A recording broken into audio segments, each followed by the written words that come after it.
Je vais l'enculer, une opération de Paris, oui. Séminaire du 18 avril 1978. 18 avril 1978.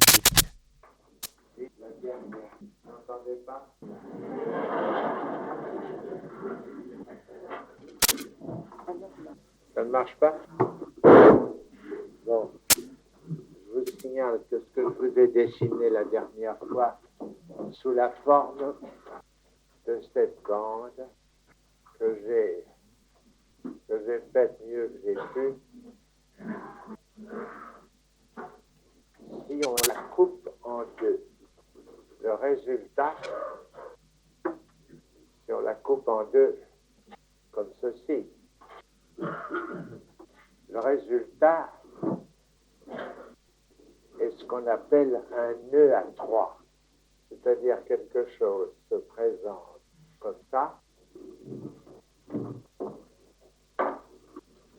C'est bien entendu tout à fait frappant. Ici, c'est ce qu'on appelle une bande de Möbius. Je la redessine parce que ça vaut la peine de s'apercevoir que grâce à ce qu'on appelle l'élasticité, la bande de Möbius c'est comme ça.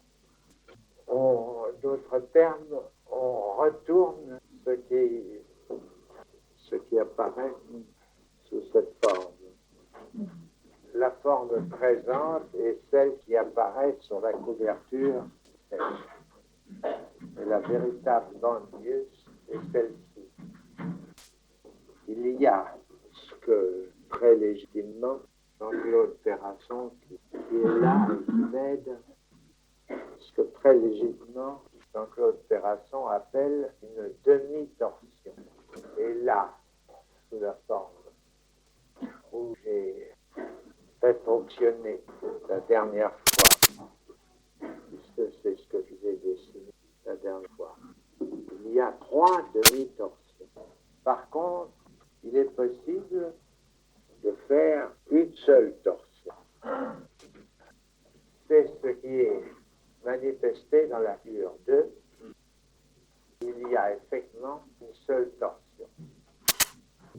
La figure 2 peut également se figurer ainsi. Ça, c'est une figure à une seule torsion. Elle est équivalente à la figure suivante. Pas commode. C'est-à-dire que ceci, si nous figurons l'intérieur, ceci est réalisé communément par ce qu'on appelle le tore. Si nous faisons ici une boucle, ce qui vient ici vient sous la forme de quelque chose qui vient au-delà de ce que j'appelle l'axe tore. C'est ça qui vient dans l'axe tore. Et c'est ça qui fait le tour du tore. Je vous prie à cette occasion de le vérifier. Et vous verrez que la torsion complète dont il s'agit est exactement équivalente à ce que Claude Terrasson appelle une torsion complète. C'est ce qui est réalisé dans le tore dont nous n'avons évidemment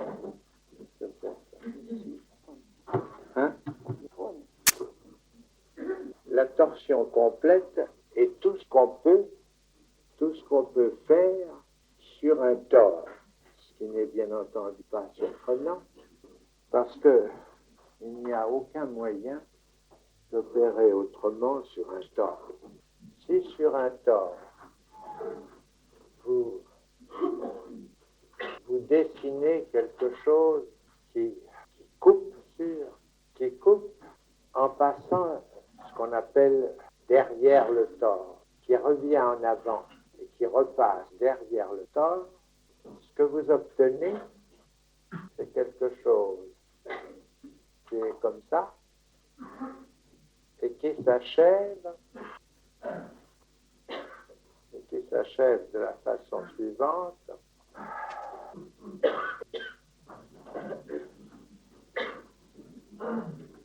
C'est-à-dire que cela redouble le nœud qui s'entoure autour du tort. En d'autres termes, ce qui vient ici est très précisément ce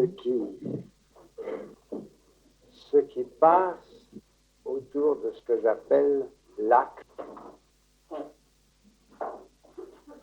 Donc, ceci équivaut à deux torsions.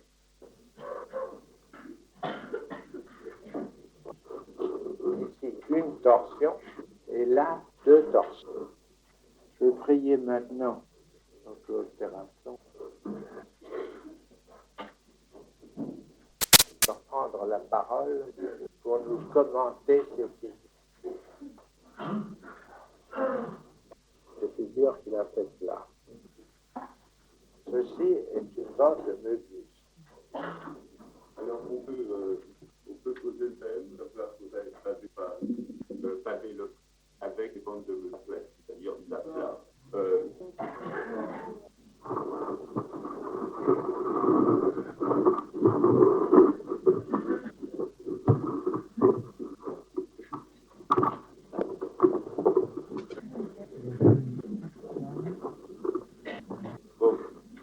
Alors, le problème, c'est comment est-ce que je pourrais paver régulièrement le plan en aplatissant des bandes de Möbius, enfin des bandes.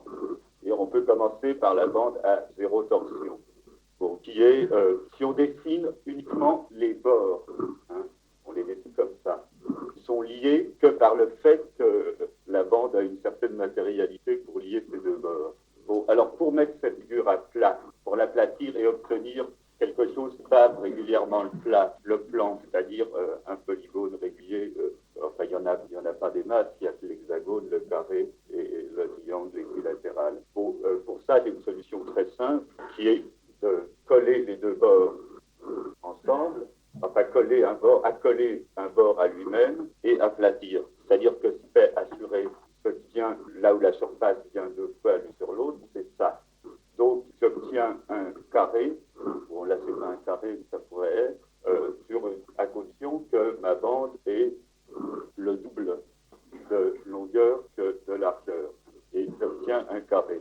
Bon, à partir d'une demi-torsion. Bon, là, le problème va être plus compliqué. Bon, mais ce qu'on remarque déjà, c'est que chaque fois, on obtiendra, enfin jusqu'à 5, on obtiendra un polygone régulier sans trou. C'est-à-dire que si est le trou de la bande trouve un moyen de se résorber pour obtenir un polygone régulier, et ça sera même le seul que je pourrais obtenir. Bon, alors là, bon, cette figure-là, si j'en dessine le bord, c'est ça. C'est-à-dire, on voit que ça ne tient noué que, comme la première figure, le bord ne tient dans sa position de torsion que par rapport au fait que la bande ait une matérialité. Bon, ce sera plus vrai à partir de ces bandes-là, où les bords se tiennent par eux-mêmes en dehors de toute matérialité de la bande. Bon, alors ça, c'est la mise à plat du tort à une demi-torsion. Alors là, je dessine le bord de la bande, hein, et en pointillé, évidemment, là où il passe dessous, et en assurer l'endroit où la surface recouvre. Bon, alors cette bande, comme celles qui font des hexagones, pour obtenir un hexagone régulier, il faut que ces proportions, ça soit largeur, je prends 1 de largeur, la longueur, ça sera racine de 3, racine de 3. Hein, on ne va pas entrer là-dessus. Bon, voilà la manière dont les vacances. Bon, alors cette figure-là se remet, c'est-à-dire là, il est deux fois. Alors il faudrait que je le dessine avec un petit écartement pour rendre la chose en dessinant, en assurant toujours là où ça se recouvre. Bon, voilà, avec un petit écouvre dans la totalité, bon, dont la longueur est 4 fois la largeur.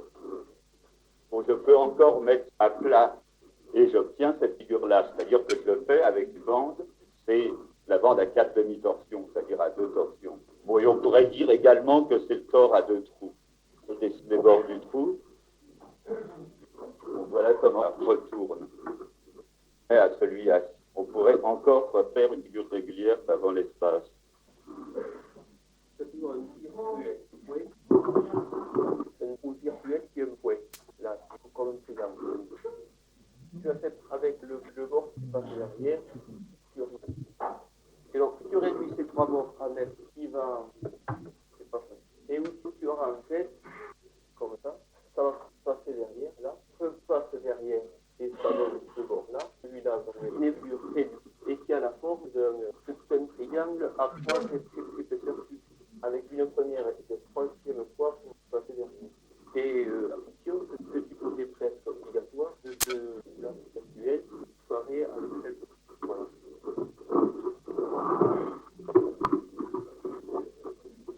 Voilà, c'est une autre représentation de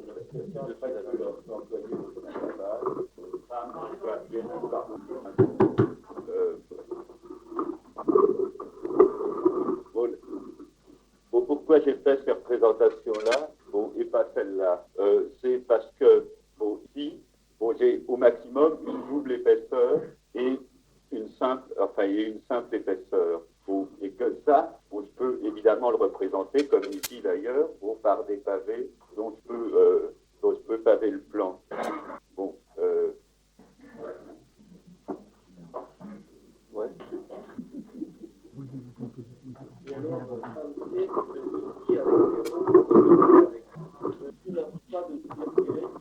traverse le plan. Ici, tu n'as pas de trou virtuel qui traverse le plan, vu que le seul trou est un trou vertical, comme ça, une manche. Et ici, à cette représentation, comme ici, tu as toujours un trou virtuel. Il a un point par lequel tu passer une aiguille, une épingle, et qui disparaît dans cette représentation où tu as les 3 qui se recouvrent absolument, et qui est la forme en fait la plus réduite possible d'une bande de Moebius avec une seule demi-torsion, et qui est une représentation qui est beaucoup plus réduite que celle-ci, parce que tu élimines en fait cet effet hexagone qui est un effet artificiel, si on peut dire, qui n'a pas de raison d'être particulière. La seule raison d'être de forme de la bande de Moebius à une seule demi-torsion, c'est en fait la forme triangulaire, et c'est celle-là. Et cette forme-là, tu ne peux pas l'obtenir avec la seconde bande de Moebius, qui est la bande de Moebius à 3 torsions, où là, l'existence de ce trou virtuel central est absolument obligatoire.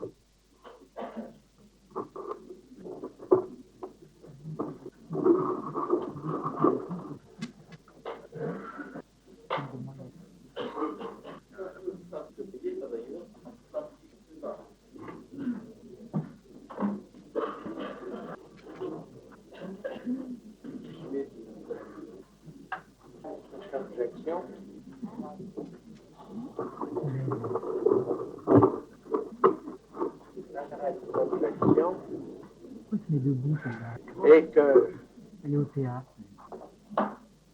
Et que également pour la bande de Möbius, ce que j'ai dessiné la dernière fois, l'amincissement de ce dont il s'agit permet de maintenir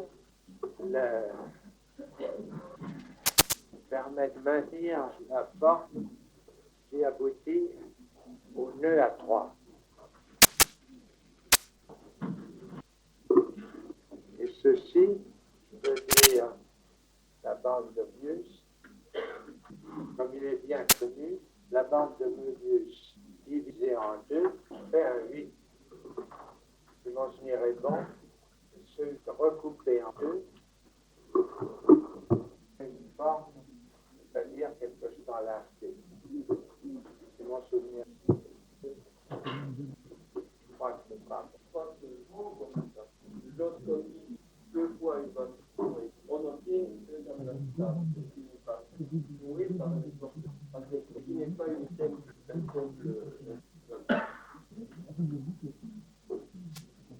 En effet, que ce sont deux axes pareils avec la bande. Il y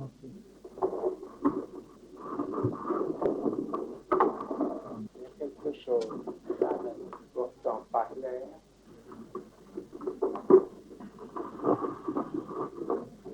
C'est votre double torsion. Comment tenez-vous cette figure-là?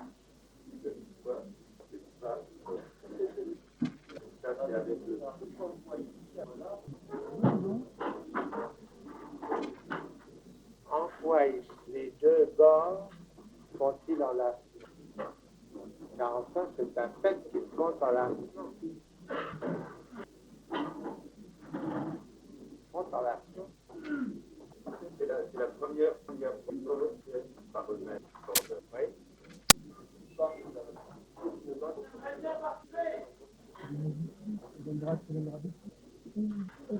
Les deux bords font enlacement. Hein? C'est ça.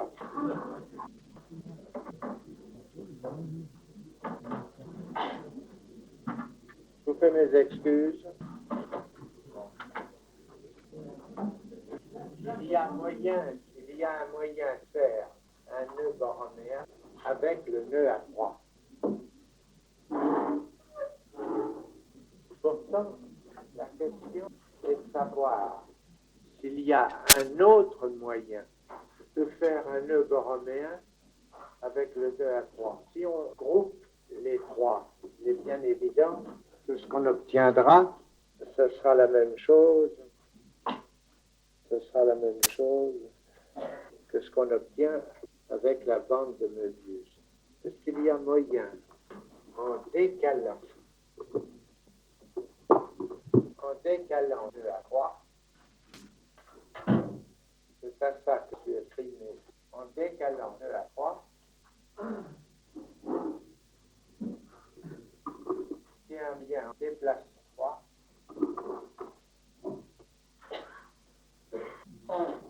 de